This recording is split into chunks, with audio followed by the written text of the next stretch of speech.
algo que contribuye grandemente a la crisis de la iglesia moderna es la ignorancia que la iglesia tiene de sus propias raíces y de su propia historia. Muchos movimientos actuales son simplemente el resurgir de las antiguas herejías. Por eso hoy vamos a, en el marco de todo lo que hemos venido desarrollando sobre la teología clásica, a retomar algunos aspectos de lo que son consideradas las primeras herejías cristológicas. Entonces, hoy vamos a trabajar sobre la controversia arriana, sobre el arrianismo y la forma como se resuelve esa controversia que se da por medio de lo que se denominó el Concilio de Nicea o el primer concilio ecuménico del año 325. Quiero que comencemos leyendo el texto que está en el Evangelio de Juan, en el capítulo 17, los versículos del 3 al 5. Mire el inicio de este texto. Y esta es la vida eterna, que te conozcan a ti, el único Dios verdadero, y a Jesucristo, a quien has enviado. La afirmación de este texto es que la salvación es el conocimiento de Dios y de Jesucristo. Sin el conocimiento de Dios y de Jesucristo no hay salvación. De tal manera que la distorsión sobre el conocimiento de Dios y de Jesucristo condena a una persona al infierno eterno. Por eso las herejías son así de delicadas y con ellas no hay que tener ningún reparo en denunciarlas porque son la condenación de alguien que las cree. Esta es la vida eterna, que te conozcan a ti, el único Dios verdadero, y a Jesucristo a quien has enviado. Yo te glorifiqué en la tierra, habiendo terminado la obra que me diste que hiciera, y ahora glorifícame tú, Padre, junto a ti, con la gloria que tenía contigo antes de que el mundo existiera. Allá el Hijo se refiere a su existencia antes de que el mundo existiera, que nosotros entendemos como una afirmación de en la eternidad, no dentro del tiempo, y eso lo vamos a ver como Arrio objeta esa posición. Agustín en las Confesiones tiene el siguiente pasaje en el libro primero, en el pasaje primero dice: dame, Señor, saber y comprender qué es antes, invocarte o alabarte. ¿Qué es antes, conocerte o invocarte? Pero, ¿quién puede invocarte si no te conoce? En tal caso, el que no te conoce puede invocar una cosa en vez de otra. Y la herejía es eso, invocar una cosa en vez de otra. Invocar a algo que no es Dios como si fuera Dios. O, en su defecto, negarle a Dios la verdadera adoración que se merece. En este caso, si la tesis central del arrianismo viene a ser la negación de la divinidad de Cristo, implica entonces que se niega a Dios la dignidad que Él tiene. Y si Jesús, como la tesis dice, no es Dios, cualquier tipo de adoración sería idolatría. Entonces es un tema, digamos, delicado. Todo el debate que se suscitó se resuelve en lo que se llamó el Concilio de Nicea, y la declaración de Nicea es la siguiente: creemos en un solo Dios Padre omnipotente, creador de todas las cosas, de las visibles y de las invisibles, y en un solo Señor Jesucristo, Hijo de Dios, nacido unigénito del Padre, es decir, de la sustancia del Padre. En Hebreos, en el capítulo 1, versículo 13 dice: el cual, siendo el resplandor de su gloria y la imagen misma de su sustancia, o eso en Reina Valera. En la Nueva Biblia de las Américas, ese texto se traduce así: Él es el resplandor de su gloria, la expresión exacta de su naturaleza. En el credo se hace una explicación un es decir sobre lo que se ha afirmado anteriormente, que Jesús es nacido unigénito del Padre, es decir, de la sustancia del Padre. Y ahora veremos que esta es una de las expresiones problemáticas para el arrianismo. ¿Cómo se ilustra el ser de la sustancia del Padre? Con unas afirmaciones que dicen Dios de Dios, luz de luz, Dios verdadero de Dios verdadero. Y dice, engendrado, no hecho o no creado, consustancial al Padre, por quien todas las cosas fueron hechas, las que hay en el cielo y las que hay en la tierra, que por nosotros los hombres y por nuestra salvación descendió y se encarnó. Miren cómo la afirmación sobre quién es Jesús se relaciona con la salvación. Aquel que es igual al Padre se hizo hombre. Padeció y resucitó al tercer día y subió a los cielos y ha de venir a juzgar a los vivos y a los muertos y en el Espíritu Santo. Aquí la cláusula del Espíritu Santo, como ven, es más corta. Después, en el segundo Nicea, en Constantinopla, se alarga la cláusula por los debates que se originan. Pero el credo termina así, más a los que afirman hubo un tiempo en que no fue, en que el Hijo no fue, y que antes de ser engendrado no fue, y que fue hecho de la nada, es decir, que el Hijo fue creado de la nada, o los que dicen que es de otra hipóstasis o de otra sustancia, o que el Hijo es cambiable o mudable, los anatemiza la Iglesia Católica. Miren que la terminación del credo es con una cláusula de maldición. Quien no confiese esto sea anatema. O sea que la Iglesia consideró esta confesión de tal naturaleza que aquel que se salga de ella no pertenece a la Iglesia, sino que la Iglesia le condena. O sea, la gravedad de la herejía es que separa de la Iglesia, pero la razón por la que separa de la Iglesia es porque esa persona está separada antes de la verdadera fe.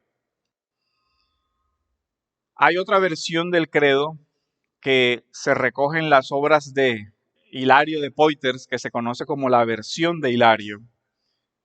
Y dice, creemos en un solo Dios, Padre omnipotente, hacedor de las cosas visibles e invisibles, y en un solo Señor, y en un solo Señor, nuestro Señor Jesucristo, Hijo de Dios, nacido unigénito del Padre, esto es, de la sustancia del Padre, Dios de Dios, luz de luz. Y repite casi todas las cláusulas con una traducción algo diferente.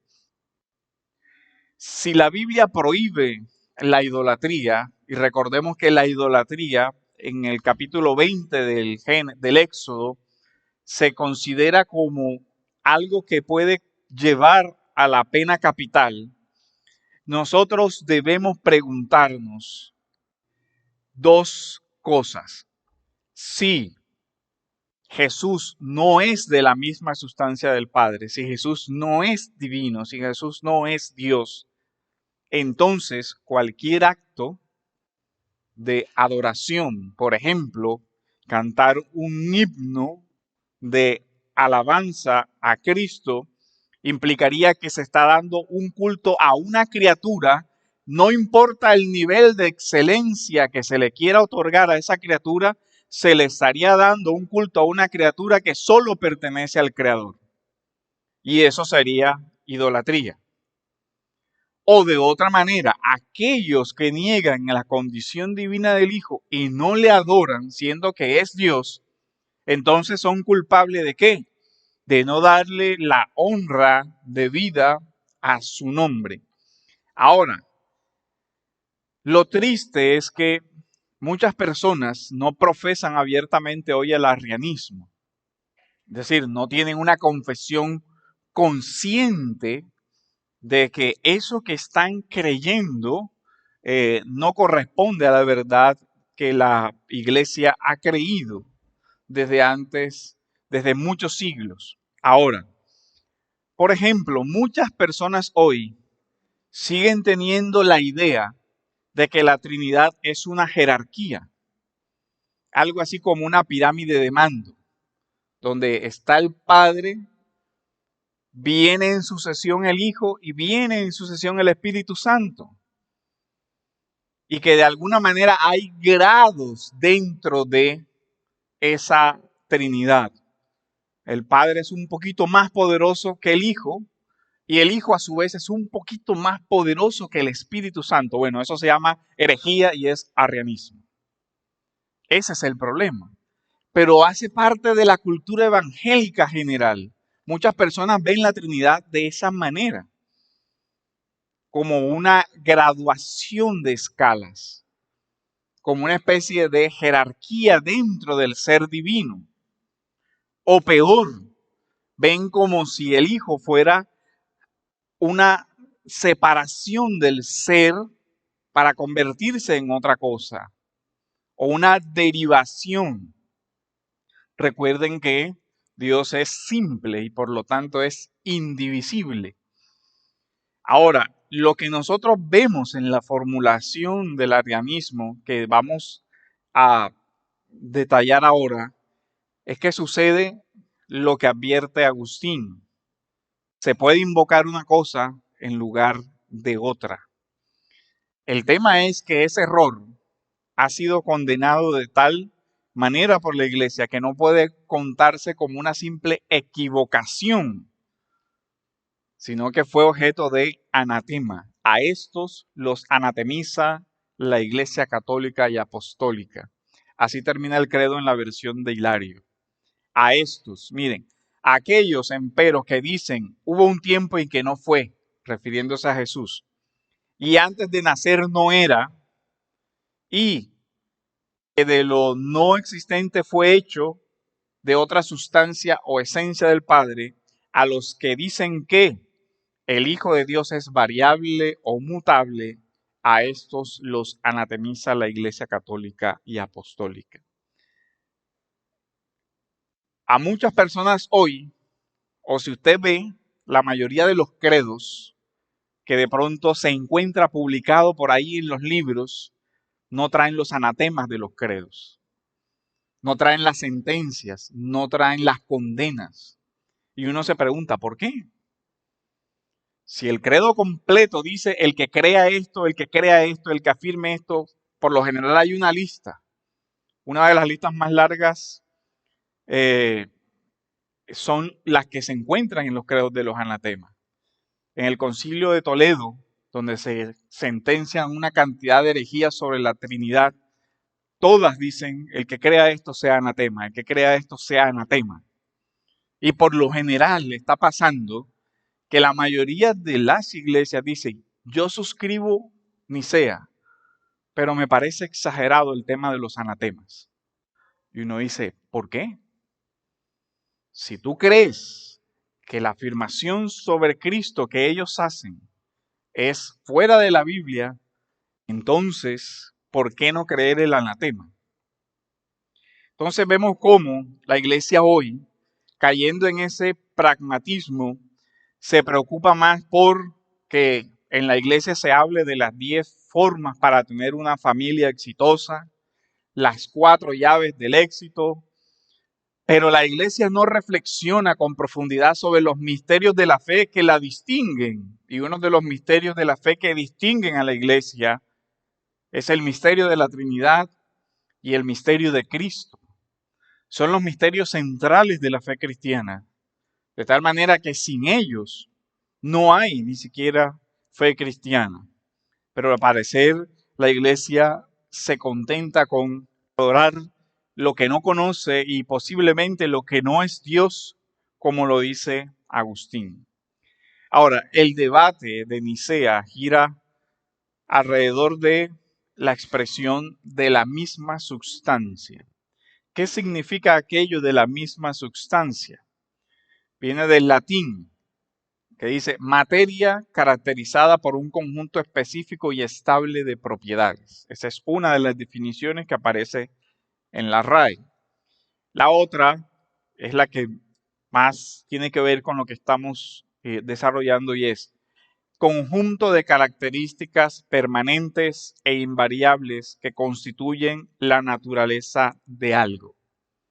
En filosofía, sustancia se usa para decir aquello que permanece a pesar del cambio, lo que identifica la esencia de una cosa, aquello que le distingue de los accidentes, de aquellas cosas que pueden cambiar. Cuando se dice que Jesús es de la misma sustancia, es decir, es igual a Dios, tiene la misma naturaleza, eso es lo que se quiere decir con sustancia. ¿Eso por qué? Porque el arrianismo había formulado que el Hijo es una derivación del Padre y que por medio de esa derivación el Padre creó todas las cosas. Ellos afirman que el Hijo es la primera de las creaciones del Padre, que el Padre de la nada creó al Hijo por su voluntad y que el Hijo, o por medio del Hijo, actuó e hizo todas las demás cosas. Pero en últimas, lo que nosotros vemos en toda esa afirmación es que hay una afirmación que es contraria a lo que la Iglesia considera como ortodoxo. Ahora, ¿cuál es el marco de visión en el que Arrio está pensando? Arrio tiene una formulación, primero, una educación en la escuela de Antioquía, y esa educación en esa escuela de la exégesis patrística le lleva a privilegiar los sentidos de las palabras en su aspecto literal. Entonces, para él, engendrar es en Dios lo mismo que en el ser humano. De tal manera que si usted tiene un hijo hoy, engendró un hijo, usted es antecedente, anterior en el tiempo del hijo que engendró. De tal manera que hay un momento en el que usted no es padre o madre porque no hay un hijo. Usted llega a ser padre o madre en el momento en que se engendra el hijo. De tal manera que hay un momento, bueno, no se puede usar momento porque es en la eternidad, pero para hablar de la sucesión, en que el padre estaba solo, sin el hijo, y después el hijo llegó a existir. Esa es para que entendamos la tesis de Arrio. Entonces, el hijo no es de la misma sustancia del Padre porque la eternidad que pertenece al Padre no pertenece al Hijo. Porque el Hijo sí entra a existir en algún momento, digámoslo, del tiempo. Ahora, Arrio piensa dentro de otra categoría, que es una categoría filosófica que se denominó el platonismo medio. Para el platonismo medio, Dios es un ser perfecto, incluso es un ser simple, de tal manera que es trascendente, tan trascendente que no se puede relacionar con la criatura o con su creación. O sea, no hay la posibilidad de esa relación. Entonces, para que el ser trascendente, el inengendrado, como ellos le dicen, pueda relacionarse con su creación, tiene que hacerlo mediante un mediador.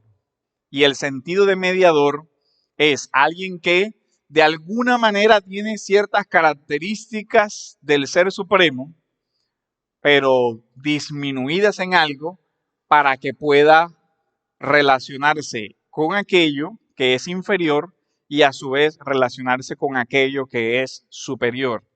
Entonces, desde esa idea, Jesús es ese ser intermedio que es una criatura excelsa, pero al mismo tiempo, digamos, ya no es igual a Dios, lo separa. Eso es una forma de helenización, porque lo que está haciendo Arrio es tratar de colocar la revelación cristiana dentro de la misma categoría del platonismo medio que estaba vigente en esa época. Arrio entonces profesa varios errores. El Hijo es una criatura que había sido creado de la nada y que no coexistía con el Padre en la eternidad. El Hijo no es eterno. Mientras que los credos van a decir eternamente engendrado. ¿Por qué eternamente engendrado? Porque los credos, recuerden que el lenguaje de la teología no es el lenguaje directo o unívoco, sino de la analogía. El engendrado de Dios, evidentemente que no es igual a la forma como el ser humano engendra. Por eso a la forma como material, como el ser humano engendra, no se refiere directamente a Dios. Es una analogía del lenguaje por la imposibilidad del lenguaje humano de describir la realidad del misterio del ser eterno de Dios. Pero Arrio, al hacer eso, al utilizar de esa forma el lenguaje, forza una conclusión. Dentro de esa forma de utilizar el lenguaje, uno diría, la conclusión de Arrio es lógica, ¿cierto? Cuando yo engendro es cuando se da la existencia del Hijo. Dentro de esa categoría, digamos que su pensamiento, dentro del pensamiento humano, no hay un error en su razonamiento. El error está en que él asume que así como es en las criaturas, es en el Creador, como si fueran iguales. Ese es el error.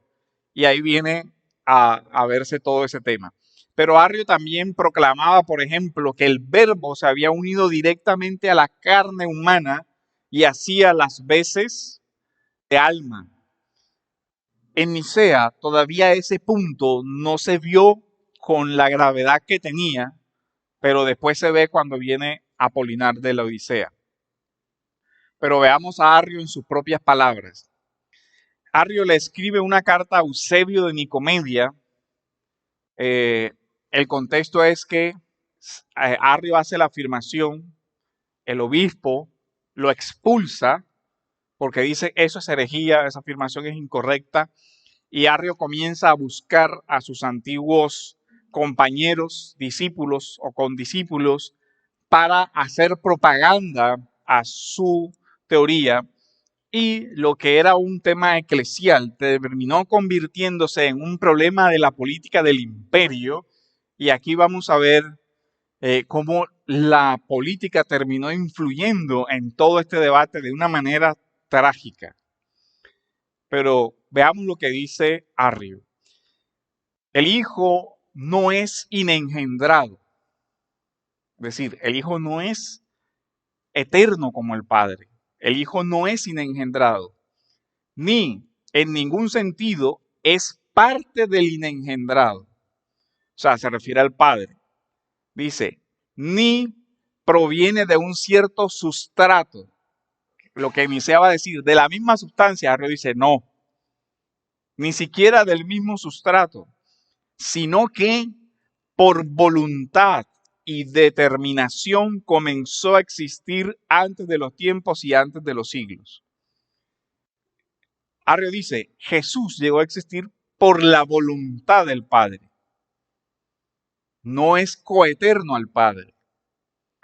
Dice, y nos persiguen porque decimos que el Hijo tiene un principio, pero que Dios es sin principio. Dice, el Padre es sin principio, el Hijo tuvo un principio. Pero hemos hablado así por el hecho de que el Hijo no es ni parte de Dios ni proviene de un cierto sustrato.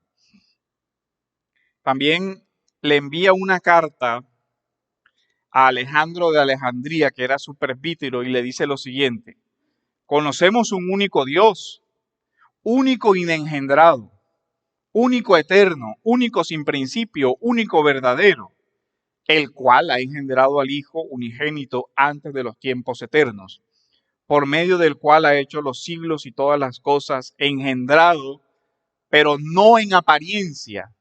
Miren la frase de Arrio, dice, engendrado no en apariencia, es decir, no en sentido analógico, ni en no, sino engendrado en verdad. Es decir, en verdad llegó a existir, cuando antes no existía. Miren que aquí está el debate, la forma como la teología clásica usa el lenguaje de engendrado y la forma como Arrio lo usa. Dice, yo creo lo mismo que ustedes, que es engendrado, pero ustedes están entendiendo la palabra mal, porque ustedes están diciendo que engendrado realmente no es engendrado. Ustedes están hablando de una mera apariencia, yo estoy hablando de una realidad. Si la Biblia dice engendrado, yo lo entiendo engendrado a nivel literal, y así es, porque el único inengendrado es Dios. Y Jesús es una derivación, una criatura de Dios. Esa es la tesis de Arrio. ¿Y cómo lo explica él? Habiendo engendrado fuera del tiempo por el Padre, creado y establecido antes de los siglos, no existía antes de ser engendrado. Pero habiendo sido engendrado fuera del tiempo, o sea, miren que ahora él hace un tema. No es que Jesús sea exactamente algo creado en el relato del Génesis, sino que lo creó como en un intervalo entre la eternidad, antes de la creación de las cosas, estaba Jesús ahí como que en la mitad. Y era como mediador de esa creación posterior. Dice, antes que nada, es el único que llegó a subsistir por el Padre. Gracias, varón. Es el único que llegó a subsistir. Dice, porque no es eterno, ni coeterno, ni engendrado, ni tiene el ser a una con el Padre, por lo que algunos mencionan la relación proponiendo dos principios inengendrados. Ahora Arrio viene a contraatacar, por decirlo de alguna manera, le dice, ustedes son los que están equivocados, porque si ustedes dicen que hay dos inengendrados, hay dos divinidades. ¿Saben cómo termina el otro? Dice, sino que en cuanto a unidad y principio de todo, Dios es anterior a todo, por eso es anterior al Hijo. Esa es la defensa de Arrio, que Arrio mismo hace en la carta que le envía a Alejandro. Todo eso originó un debate terrible que terminó en el concilio, pero que no acabó en el concilio. Porque aunque en el concilio esto fue condenado, terminó Arrio por sus influencias políticas. Bueno, en el concilio lo condenan al destierro, lo mandan al destierro, pero comienza toda un lobby político que hace por medio de la hermana de Constantino, según cuentan los historiadores, y termina Constantino ordenando a Atanasio que lo reintegre como parte de la iglesia. Y Atanasio dice, es que la confesión de Arrio no es cristiana. Por eso yo no lo puedo recibir. Y entonces el que termina en el exilio es Atanasio. Porque él dice, ya Nicea estableció que eso es una herejía y que no debería cambiarse. Ahora, ¿qué sucede con todo esto? Lo que hay detrás de esto no solamente es, o la herejía tiene dos aspectos, porque uno es una formulación sobre el ser de Dios, entonces es una herejía trinitaria, y además tiene aspectos de herejía cristológica porque tocan la naturaleza del Creador. ¿Esto por qué es tan delicado? Porque si Jesús no es Dios y solo Dios puede salvar, entonces la acción de Jesús no es acción salvadora al fin y al cabo. Por eso Nicea vincula el tema con la salvación. Él dice, el Hijo, el inengendrado, el coeterno al Padre de la misma sustancia, de la misma naturaleza, el Dios de Dios, luz de luz, es el que se engendró. Es decir, Dios realmente vino al mundo. De otra manera, no hay salvación. Por eso Nicea termina con el anatema. Dice, el que no crea esto, no tiene la salvación. De tal manera que el tema es bien delicado. Ahora, hay otros aspectos que Arrio niega. Negaba la eternidad del Hijo, porque de alguna manera era creado, porque él no distinguía entre engendrado, que es la terminología de la Biblia, y el creado. Para él verdaderamente Jesús no era eterno, había tenido un principio. Eso fue condenado. También en el famoso símbolo de Atanasio, también vuelve a ser condenado. Ahora, todo esto, ¿por qué es importante y por qué debemos meditarlo nosotros hoy? La iglesia necesita con seriedad volver a estudiar todo lo que hace parte de las precisiones de su teología para identificar el error. Debemos volver a estudiar estos temas porque hoy muchos autores que se identifican como reformados están volviendo a decir afirmaciones de esta naturaleza con otro lenguaje, pero al final comienza a volver a tratarse este tema así. Por ejemplo, aunque apreciamos la teología de Gruden, Gruden es subordinacionista. Él dice que el Hijo está sujeto eternamente al Padre, que era una tesis del arrianismo. El Hijo es subordinado al Padre porque ontológicamente es en alguna medida inferior, pero los credos dicen coigual, es igual. La palabra homousios es igual, no es que se parece, es igual, es de la misma naturaleza. Entonces están volviendo a aparecer, aún dentro de las filas de la Reforma, todas estas ideas. Porque es muy común hoy en el mundo evangélico todavía la idea de una Trinidad jerárquica, de una Trinidad donde hay superioridad entre las personas divinas, en el que hay una adoración mayor que se le debe dar al Hijo o una adoración mayor que se le daba al Padre y no al Hijo. O algunos hay una adoración mayor al Espíritu Santo que al Hijo.